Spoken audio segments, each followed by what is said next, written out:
I got a fever, and the only prescription is more cowbell. Oh, it's been pinched! It has been pinched, and it's the Rocket, isn't it? It's Jensen! It's scored! Hudson Huddersfield will surely be going to Wembley! It's going to go all the way! It's going in for the Giants! He's deceptively quick for a half-back. Is he going to go all the way?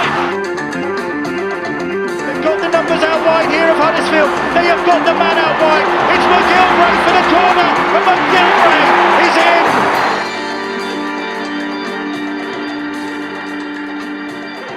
Welcome to episode 11 of the Talking with Giants podcast. In this fractured stop-start, not sure if we should still bother season, your constant is back with another week's analysis. This week we'll look back on an eventful week at Giants HQ as defeat against Wigan, COVID and injuries keep the Giants in a bit of a mire, although there are a couple of new enforcers in the squad. With me today is a chap who is always keen to enforce the stats on a weekly basis. It's Josh Phillips, and a man always ready to tackle the big issues and give the big hits where necessary. It's Jake Rowlands. Hello, everyone. Hello. Good afternoon. How are we? Good. I think this might be a quick one.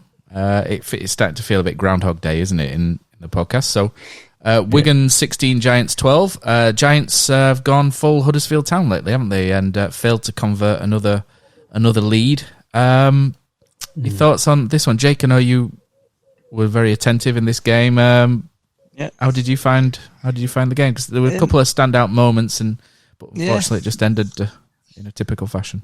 I found it as the whole game from a few weeks ago, take two. It was exactly the same. You know, we got off the line pretty well, 10 points up, I think it was. But I always knew, even at that point, we were going to lose the game. It was after 20 minutes or 25 minutes gone, you could just tell we were just waiting to go behind, if that makes sense. Some people probably disagree with me, but, you know, Marshall scored just before half-time. And then I knew as soon as we came out the second half, at some point we were going to go behind. And I always got the feeling we needed to go behind for Ian Watson to make the change. Everyone wanted Will Price to come on, and that's exactly what had to happen. I don't get why we have to wait. Similar like to the England game a few days ago, we always have to wait till the inevitables happened to make a change. And I don't get why that is, but you know, he clearly doesn't trust these young lads, Watson, like he says he does. Otherwise, I think Will Price would have been on the field sooner. We almost won it in the last minute, but do I feel we deserve to win the game? Probably not. We were just a bit, that whole second half, I think for about 30 minutes, we were really poor. We just didn't look like creating. You know, from when we scored that second try, we just didn't look like creating anything, really. Price came on, give us a little bit of, speed. I think it was the first, attacking kick in terms of, a little grubber into the in-goal area. We hadn't managed to do one of them all game. Been doing what we've done quite a few weeks before, turning the ball over instead of trying to, get a repeat set or dink it in for a try. We just seem to lack ideas. Not blaming Ollie Russell or Sam Wood for that, because, Sam Wood's not an half-back, but he's been told he needs to play there by Watson. But why have we got an half-back on the bench when we're obviously lighting the forwards as well? That's the part that I don't get about Watson's tactics. I feel like he got that wrong. I feel like if, maybe would have brought Price on 15 minutes earlier, we might have got something out of the game. But it's not to be. On to this week. Yeah, I felt the same about Price. I understand that you have to use him sparingly, given his age, and he's still on the small side, isn't he? He's coming up against big blokes. Might not be doing the best in terms of his development to play too much at this stage. But I think he should, as you say, I think you could see that we were just not going to create anything with Wood and Russell in the halves. And I felt like when we were 12-6 up, I felt like we needed another try even then. I felt like, we're not just going to nick it 13-12 or something like that. For me, I've said it in the group chat. When Russell missed that drop goal at the end of the first half, I knew we wouldn't win after that. Especially when they scored straight after. For me, that was a game-changing moment. It's an easy drop goal, no pressure on him. You've got to kick that, and then it goes 13-0, and then it's different game mentally for both teams. You know, Wigan are thinking, well, we've got to score 3 times, whereas you're going at half time 12-6. It's a completely different ball game, and I think it's criminal to miss that. I'm not blaming it all on him because people make mistakes, but I think that is what cost us the game. But I can't see us winning a game with Wood and Russell in the halves. There's just not enough there, unfortunately. Don't blame either of them. It's probably the half-back combination you've got to pick at the moment based on the squad we've got. But I would play Price in games where we think we can get a result. There's no point playing him against Catalan, although he did play against Catalan, he came on. But I'd play him in these games against, you know, poor Wigan team. I'd give him a go on Friday night. Exactly that. It's got to start this Friday. You know, give him a chance to start to see what he can do in the game before we're behind, and saying to the lad, come on, we're behind, shows what you can do. Let him start the game and see what he can do. Yeah, I think he's definitely, there's definitely a lot of talent there. It's just, it doesn't always come out straight away if you start a player from the start, but we've seen that he's got something there. You know, he's going to be a top player. I've no doubt about that. But in terms of our performance on Sunday, it was Sunday, wasn't it? Lots happened since then. I thought we were really good in the first half, and I thought we were much the better team. But then the slightest bit of adversity, and it's just always the same at the moment. The way this team is, you just know that we're going to collapse. At the minute one thing goes wrong, you just think, well, that's it. That's a try, and they're going to score again. And like you said, until we go behind, and then we'll start chasing the game. But there was such an inevitability about it when we were 12-6 up. But, you know, they scored 3 tries to 2. They probably just about edged it, but, you know, they were not good.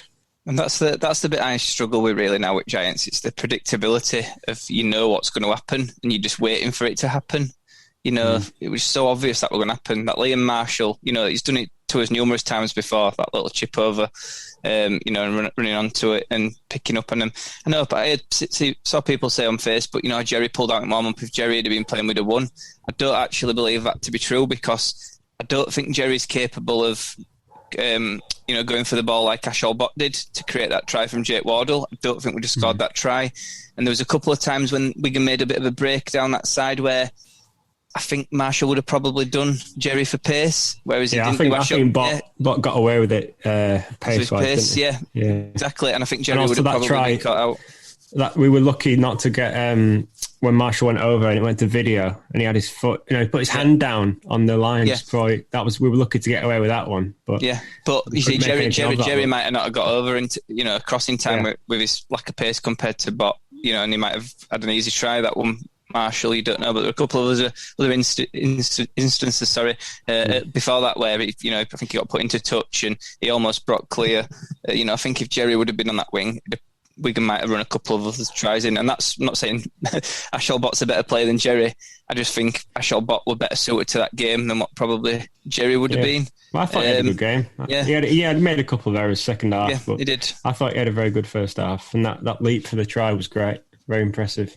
Yeah, but in terms of meters, you know, Luke Yates were, you know, probably our biggest meter maker. I'll let you tell stats in a short while, but you know, you could tell by Miley we're our biggest meter maker at the weekend, and you know, he's a relatively small man as well compared to in terms of prop size. I think, you know, we're relying too much on Cudjoe and Louis Senior to make his meters. I don't think the other forwards made as much meters as what we maybe thought they did. You know, Jones looked quite good first half and then went a bit quiet in the second half. I just can't put my finger on it. What's wrong, really? We just seem to, you know, like you say, a little bit of adversity, something goes wrong, and then that's it. As Ed seem to go. I think it's a mental issue as much as anything. I will say Oliver Russell did get better this week, to be honest with you. I give him a bit of criticism, which I retracted because I thought it was a bit unjust after the game. You know, he's playing behind a crap pack in a poor side, having not had much game time this year. In an ideal scenario, you know, he'd been playing at reserves week in, week out, getting better and better when he's not really played many games at all. We brought him in, expected him to work miracles in a poor side, and it's never going to happen, really. So I will hold my hands up on that one and say, you know, I've probably been a bit too harsh on Ollie Russell. I disagree. Please tell me what is what his attributes. I just don't see him, mate. think Honestly, I want to know. I don't see him. It's clearly, I think the areas where he struggles is when you're near the opponent's line and you're looking for a bit of creativity, to find a gap. Or I think he just needs to get better in that area. Once he improves, or he can take on the line a bit better in them scenarios, I think he'll be a much well-rounded player. At the moment, what does he do well there? So in the game on Sunday, what did he do well in your opinion? Defensively, I thought he was quite good, and he was quite good at organising, in first half. But then again, he seems to go quiet in second half. But he's not the only one. The whole seems to happen to the whole team. We had a 30-minute spell, didn't we, where we were just constantly on back foot, and we didn't look like scoring at all until Will Price came on, and then suddenly, his fortunes changed a little bit. We looked more lively. We're throwing the ball out a little bit more, and we almost scored a try at the end. I just like him to be given an opportunity. When we've got a decent pack out that are going to get us on front foot. At the moment, we're not in that position, and it's hard to, really judge a young half that's developing. He's obviously not as talented as what the likes of Lee Price is. But he's obviously a grafter, because all the coaches say nothing but positive things about him. So, if he didn't have anything to offer, you would have thought they'd have, told him to sling his hook long before now. But every coach that we've had have always said positive things about him, which is why I'm giving him the benefit of the doubt now. And hoping, if we can get some better forwards in and give him a chance.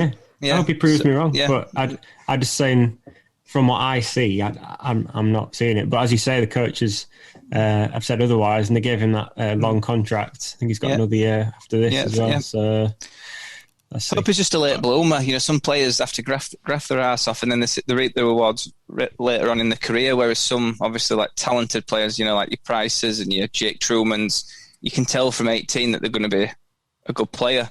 And if Price carries on, it's hard to see Giants keeping hold of him, to be honest with you, because I'm sure some big clubs will be sniffing around him like they are. Jake Truman, who was obviously 4-5 years older than Price, it's easy to see him being in that position in 5 years' time. So we need to use him now while we've got him. Exactly, or get him to sign hopefully sign a contract, but not in terms of, give him a contract and then we won't see him in first team, for another 4 years, because it's not what it's about. I mean, look at Dom Young. He would have not have played this year. We know that for a fact. If he'd have signed that contract to play at the Giants, he would have maybe had a game last week or this week, when we're so short of numbers. He would have not have been in that team, but yet he can go over to the NRL and he's playing quite regularly now. What do these young lads need to do to get into the team and say, right, you've played well? If an 18, 19-year-old kid's good enough to play in NRL and be up to it, why aren't they, physically ready to play in Super League when that's a much better competition? Jake, what did Greenwood get sin bin for? What has he been banned? I don't understand what's going on here. I don't understand. Basically, he's lifted his feet off the floor and tackle and sort of. But you see that go on in almost every single Super League game. Somebody will come up and jump on the back, or like a smaller player will jump on the back of somebody to drag them to the floor. It's a 3-game ban, isn't it? It's ridiculous. That the only thing I can think of is, you saw Luluai's face, but a couple of times in that game, Luluai went down like he'd been shot. And then instantly got back up, and then people say, "Oh, he's just a tough cookie." It's like you can't go down like that and just get up instantly. Well, interestingly, the video clip of that incident's actually been removed from Twitter. So right, not sure what's the story behind that. But no, you can't find it. You do wonder. I mean, Jackson Hastings, to be fair, didn't deserve to get banned for that. It's just heat of the moment. He just grabbed his shirt, lifted him up, told him to get up. How often do you see that happen as well? That was bad as well. The game's going too soft. It's just getting ridiculous now. There's players getting banned every single week. 3, 4, 5 players banned every week for not got enough players to go around. Half the time. No, exactly. And in times of COVID, when you're struggling for players, be a little bit more lenient. Come on. Interesting. And speaking of players, there was a really strange, what was apparently going to be a double swap with Peets and Peteroo coming in from Lee, and then Cunningham and Ashworth going out. But James Cunningham decided he didn't fancy it right at the death, and I'm not sure what's going on there, because he seemed to be named in the squad, and then he was like, "Nah, I don't fancy it," and they were a little bit unhappy with him, weren't they, Lee? Yeah, probably understandably so. Really, it seems like it was all done, all sorted. Maybe if they'd known that was going to happen, they probably wouldn't have given us both Peets and Petru. Probably wouldn't have got Peets, who actually I thought had a good game, by the way. Yeah. But I don't know. Is he just going to Watson clearly don't fancy him. So is he just happy to just not be picked for us, or is he waiting for a better option to move to? Because, come the end of the season, if we don't want him, he's going to be looking for a Super League contract somewhere if he can get one. So for him, it would make sense for him to be playing, but there must be maybe things we don't know about in this situation. There's a couple of things I can think of. We do know Cunningham were injured, so was that tactical? Because we did want to keep him. I don't know. O'Brien's out for the rest of the year. Do we need two hookers? Yeah, we do. We need Golding back at fullback. I won't be surprised if to see Cunningham line up. Maybe not this week, maybe next week when he's back fit. And have two hookers in squad. I don't know. Watson's been picking him up till now. So what's suddenly changed? You've got to wonder what suddenly changed in Watson's eyes. Why suddenly he don't want James Cunningham? Or maybe it was needs must. Yeah, but we did have O'Brien at the time, so O'Brien's capable of doing big minutes as he's done before. Why he had no problem letting Pete do 80 minutes at the weekend. So I think O'Brien. I don't know. I don't know if he's 100% fit. I don't think he's looked it to me. No, yeah, could be true. But in terms of swap deal, at first I thought, oh, it's ridiculous. But then when I sort of looked at it a second time, I thought, well, Ashworth's been absolutely garbage. There's no two ways about it. It's been really disappointing. Every time he's got an opportunity, he's been disappointed. We do know that it wasn't Watson that signed Cunningham and Ashworth. So you've got to ask the question, who made those signings? If it was Simon Wolford, but we knew Simon were going, why are we letting Simon sign players if we're not going to renew his contract, for one? And if he hasn't, Simon hasn't made them signings, who has signed them? And why is the club signing players without a coach's say so? That's the part that confuses me. It's a waste of money, and now we've got to go through the whole process of getting rid of them again. Probably going to have to pay some of the wages. Yeah, especially when they're on multiple year contracts. It's not like it's just a 1 year deal. So I think they're both Ashworth and Cunningham both got 2 year deals, so they've only got 1 more year after this.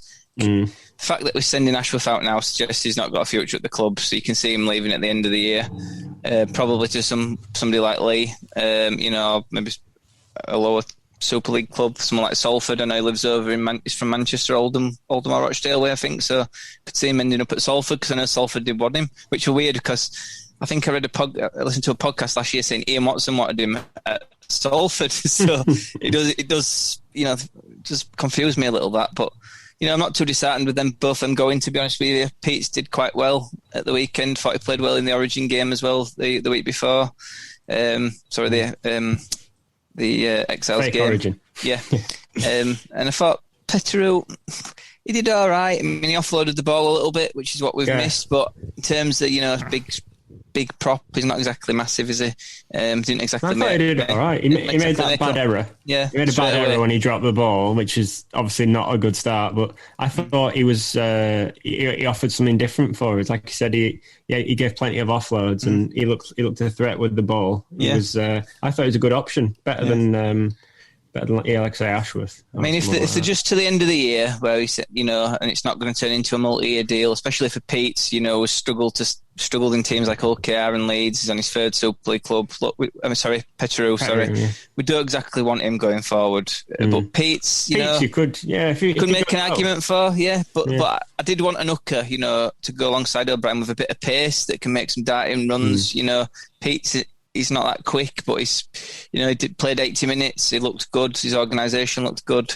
And he set up that first try for us. So, not dynamic, but he's got a good delivery of the ball, and he's a good defender. That brings us nicely onto the stats. I'm doing your job for you, Matt. Nathan Pete's 61 tackles and 13 from marker. That's the most in each of those for our side on Sunday. To carry on with the other stats? Go for it. Yeah. So, Luke Yates, you were right. 97.73 tackling. Joe Greenwood, right. He actually had his best game for us by some distance. He did. Fully did, yeah. And he also impressed with 96.7% tackle success. He made 4 tackle busts as well. Elsewhere, it was pretty much of a muchness, to be honest. Nathan Peets, as I said, he impressed with his tackling stats. So you've got Yates, Greenwood and Peets. Statistically, they were our best players on Sunday. Do you agree with that? I'd say so. Yeah, but they were probably standout performers for me. Greenwood, Peats, and Yates. To be honest, I thought them three. Did notice Joe Greenwood. I've given him some stick over the last few weeks, but I thought he really stood up at the weekend, and it's a shame he's banned now. So is it because he was playing his former club? Do you think? Potentially, yeah. I'd probably had a point to prove, but again, he's been one of our poorer performers in terms of senior players. So Watson might have had a word with him and said, "Look, come on, you've got to pull your finger out. I brought you to this club. Show me what you can do." Hopefully that's the case. Yeah, I thought he had a much improved game. In terms of the overall team stats, Wigan made more metres than us, considerably more actually, over 100 more. That's my main issue, Josh. This over week 200 more. The last 2 weeks, this is my main issue. You look at the metre makers, and 4 out of the top 5 metre makers are Wigan players. And again, it just shows that the Giants just do not make the yards, the hard yards and the metres up the field. And for me, it's blindingly obvious when week on week, this is what we're seeing, that running straight at your opponent isn't working at the minute. So maybe we need to. And we're not big enough to do that, are we? No, maybe we need to mix a few things up. Maybe, but I'm not. There was one point in the first half when we were kicking from our own 15-metre line. I think that's the one set. I think we made the fewest meters ever in a Super League set. Really? Literally, I think so. That's something to take from the game, isn't it? Literally made, I think, in one set after half time about 9 meters. We really struggled to get off our line. It might have been the first half, actually. I don't know, but we really, really struggled. And I thought to myself, God, we've had 5 carries there and made about 10 meters. That is really poor. Who's standing up and going? That's the worry, isn't it? Lack of meters, really. But saying that, on the other hand, we actually had a higher average gain per carry than Wigan. We had 7.31. They had 6.32 metres per carry. That 6.32 from them is probably the lowest I've seen this season since doing these stats, which is, I think it says more about them than it does us, to be honest. Didn't they have a few sets, though, where we had to drop out and... they got a repeat set, whereas we just don't seem to look for that at all. True, yeah. We seem to happy with just turning the ball over close to opposition line, which I don't really understand that mentality, to be honest. But it's obviously a tactic for Watson because we've been doing it the last few weeks, and I just don't feel like it works for us. The one thing that we did off the cuff, which was Jake Wardle's kick, we've scored from. I think we're in a position now where we need to be trying more of that stuff. Because, like a Hull KR do, because it's worked for them this year. We're not in a position just to be... We ain't got the forwards, we've got injuries. We ain't going to be beating teams down the middle. We've had a couple of easier games with Wigan, and when we've played Hull, we've got loads of players out. So in a couple of weeks' time, we're going to be playing teams that have got quite, a lot of players out of the full strength 17 playing, St Helens and... other sides, I can see us taking some real pastings over the next few weeks, to be honest. Hopefully not, but yeah, I see what you mean. They made more tackle busts than us, 4 clean breaks from them to just 1 from us. And this is an interesting one, because during the game I thought we offloaded a bit more than previous matches, but we only made 13 offloads. Wigan made 28 offloads, so I think that was... a big problem for us, wasn't it? Not getting the ball wrapped up, and they had quite a bit of success off the back of those offloads. I think about 10 of them were in one set as well. But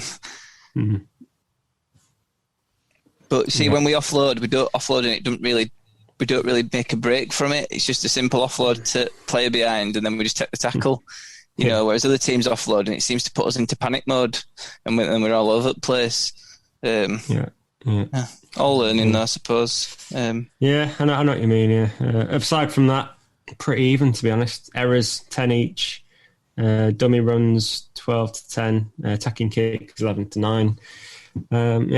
Pretty much even. So I'd say the main takeaways are the meters, which is a problem every week, and restricting the offloads was a big issue for us on Sunday.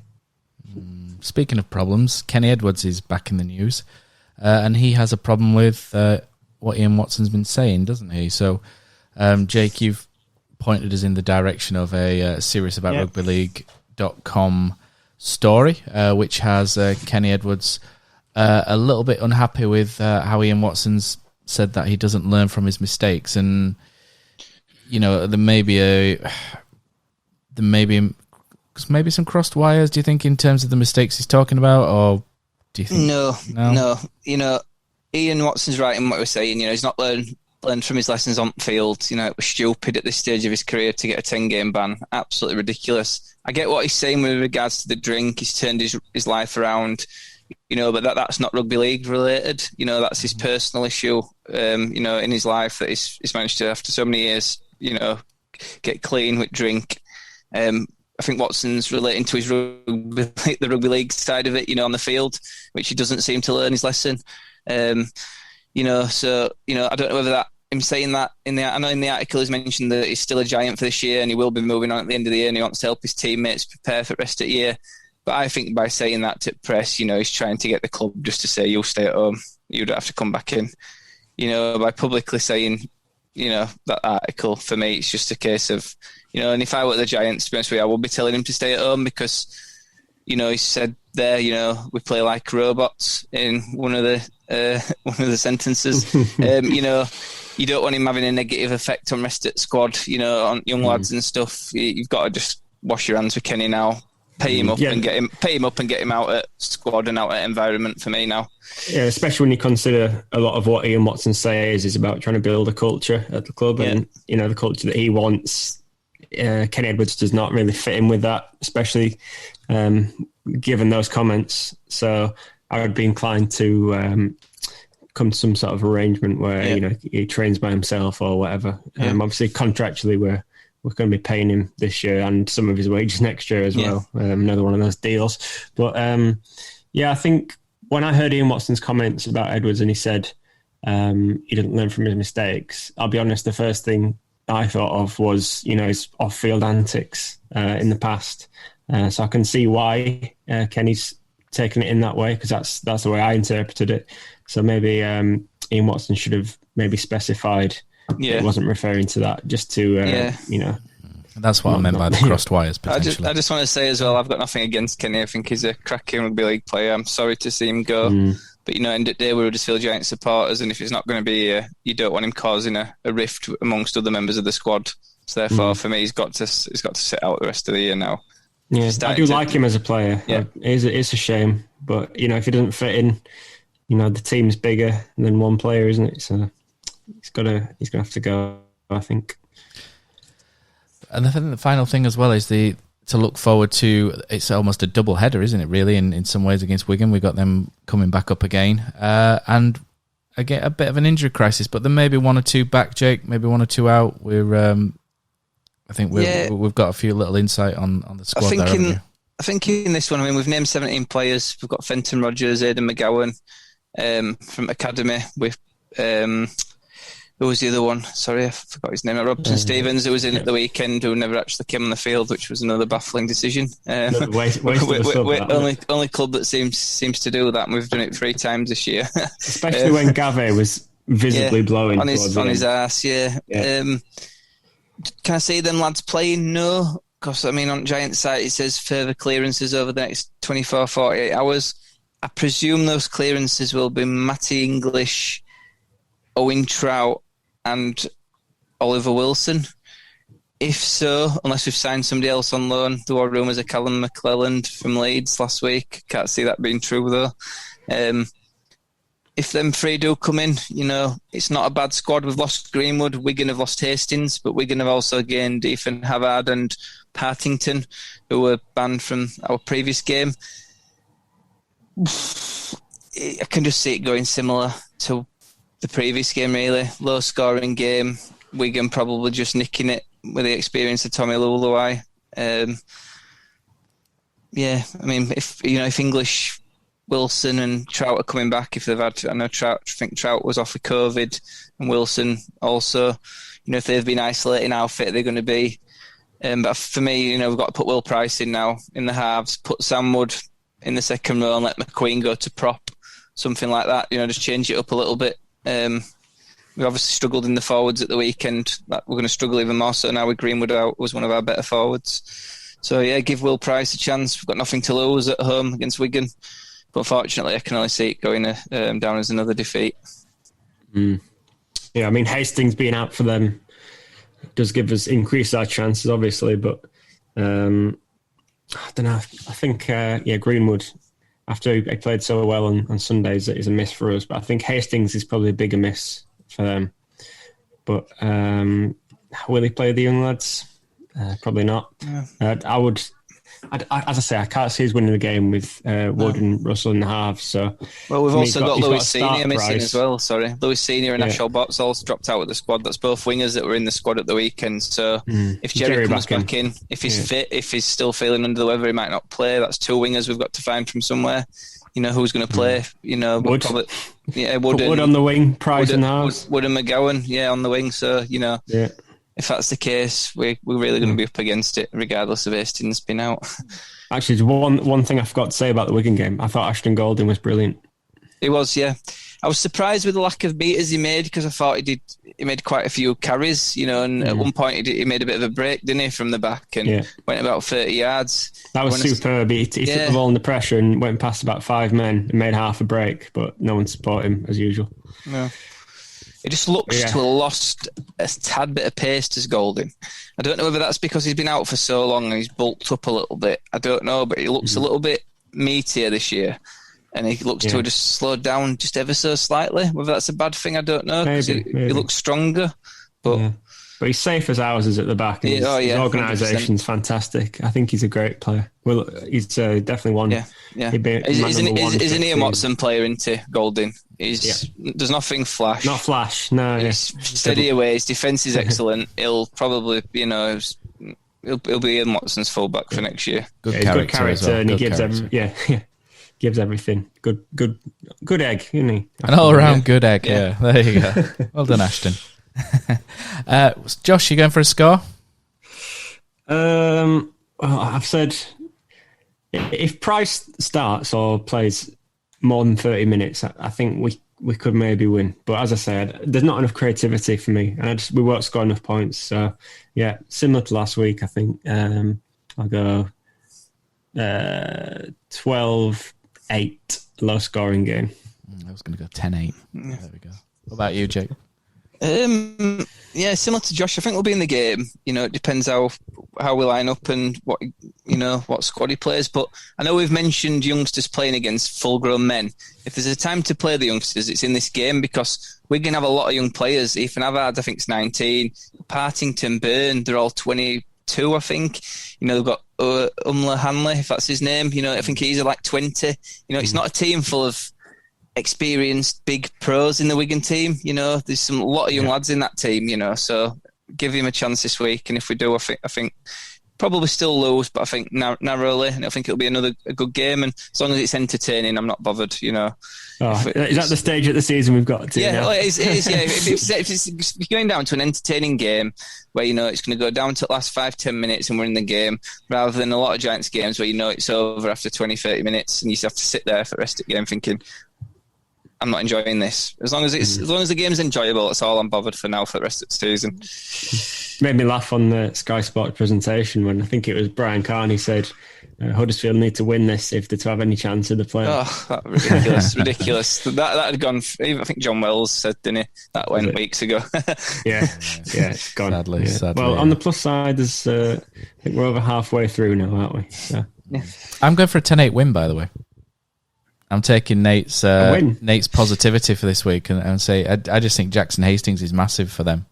If he's not playing, I think it gives anyone a chance if Jackson Hastings is missing. I just think he's probably the best player in Super League. I genuinely think Jackson Hastings is a fantastic player. He has been this year, I think his last 3 years, I think he's just a brilliant player. I wish he'd make up a decision and pull on an England shirt, to be honest, because he's eligible. So without him, I think he's a huge miss. And I think even though both teams are missing, I think it puts us in the game to a certain degree. So hopefully, I know Luluai's probably still going to play, isn't he, for Wigan, and he's a decent player, but I do think we'll be in it, and I think it's going to be a couple of points either way. It's going to be a tight game, and I think some of the players that have come in, I've got. I think maybe we'll hopefully see a bit of a pick me up. I hope. So I'm going with Are we doing AOB? Going for a what, sorry? Are we doing AOB this week? The Adam O'Brien round. Got a couple of shout-outs to make. Yeah, go for it, mate. Go for I it. just want to shout out to Sam Wood, who signed for Hull KR. Sad to see him go, really. Every position he gets asked to play at the Giants, he plays, and does nothing spectacular, but he does everything well. He's never been given a run in a position to develop for me. I always thought he'd turn into a decent second rower, a bit like Steve Menzies type of, that sort of build and sort of playing ability. Ball playing loose, mate. That's what I've got. That's he what never I'm saying. seems to get a fair crack in one position. I mean, he's definitely not a winger, but at centre, he never lets us down when he's playing in second row. It'd be interesting to see where Hooker are playing for me. Yeah, it would. I think they'll keep him in one position more than we do. Yeah, exactly. But he's obviously got fed up of that being used as a utility, and he wants to move on to further his career, which I don't blame him. Yeah, good luck, Sam. I'm sad to see him go. But at the same time, there's rumours of an old player coming back to Giants, Nathan Mason. If that's true, we don't know yet. We've also been linked to Brad Fash from Hull. Both players don't really get bums on seats or, massively improve the squad for me. But again, they can't be any worse than some players we've had lining up for us this year. So it might be a bit of a plus. Nathan Mason's got some incredible size on him, though, hasn't he? If he can just channel that, what is he, 6'4", 6'5", 19 stone, something like that. He's still only 27 as well, so he's not like he's not 32, 33 and coming here just, if he did come, he's still coming as quite young in prop terms. So moving into his prime, isn't he? Yeah. So, and he's got something to prove, hasn't he? After we let him go. And I remember when he first started playing regularly, I think it was 2016 season, the team was struggling, but I thought he was one of the brighter points in that season. As you say, Matt, he's got the size. It's just using that in the right way, which hopefully Ian Watson can help him out with. But yeah, I'm happy with, as you say, they're not overwhelming signings. You look at Mason and Fash, but you need those kind of players. If you end up with something like Chris Hill, Seb, Nathan Mason, then that's a bit more of an impactful English forward line. That's improved as in it the punches holes, doesn't it? Yeah, punches holes. Yeah, it looks a bit more, doesn't it? Like a bit more size to it. Yeah, you take Seb over Gavi every day at week. Even though Seb's not the fittest, he's still a lot fitter than Gavi is. He offloads more, and he played really well against us a few weeks ago. Mason, probably you'd have to say, a few times I've watched Lee play, he's done all right for me. So you'd have to take him over Ashworth at the moment. And then you've got Chris Hill who's coming in on top of that, hopefully, which can just bring some of these youngsters on, like English and Wilson, someone to look up to. Because at the moment, in terms of props, I don't think they have got anybody to look up to. Who's the prop forward they're all looking up to at the moment? Gavi? Earl Crabtree. I mean, Yates is still a young lad himself. I think Yates is only 25, so he's hardly experienced himself, is he? So do you think Yates is a prop? No, but again, he made 200 metres, I think, at the weekend. I don't really know what he is. That's good. That's good No, metres. So I don't know if we were a loose forward and making 200 metres, that's a damn good loose forward for me. But I don't think he has I don't think he's good enough playing the ball to do that. I think he's just a hard worker that can play 80 minutes. Tackles for fun, don't he? Tackle machine. So he's just a better version of Bruno, basically. I think he's a lot better. Slight better version than Bruno. I think he's a lot better personally, but that's besides. I won't be hearing no shade on Bruno, mate. I'm not. That's nothing bad. Nothing bad against Bruno. He's a solid player, but I think he takes the ball in with a bit more venom. Yeah, possibly. Yeah. I think Bruno's better defensively, isn't he? Michael Lawrence, I'm going to call him. But yeah, I think is that it, Jake? That's it. Any more shout outs? You want to say hello to your mum or dad or anything while you know? Shout out to Bob Rowlands. He'll be listening to this. Excellent. Right, I think that's it, guys, for this week. So thanks, everybody, for listening again. A bit shorter this week, and hopefully we're back next week, and I'm right and the other two guys are wrong, and we can have a bit more zip in the attack that we use next week. Thanks for listening.